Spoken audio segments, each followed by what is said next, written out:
దేవుని అడ్రస్ ఎక్కడని నిన్ను అడిగిన ఎడల నీవు నిర్భయముగా చెప్పు, ధైర్యముగా చెప్పు. దేవుని అడ్రస్సు నా దేహం అనే దేవాలయమే అని ధైర్యముగా చెప్పగలగాలి. మనము పాపము మన హృదయములో మన దేహములో ఉంచుకుని ఎడల వ్యభిచారములు, విగ్రహములు, దోషములు, అతిక్రమములు మన హృదయములో మన శరీరములో ఉంచుకొని ఎడల దేవుని అడ్రస్సు కాదది, అది సైతాను అడ్రస్. దేవుని అడ్రస్ ఎప్పుడవుతుందంటే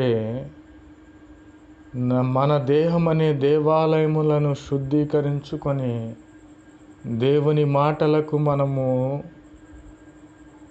తావిచ్చిన ఎడల, దేవుని వాక్యమును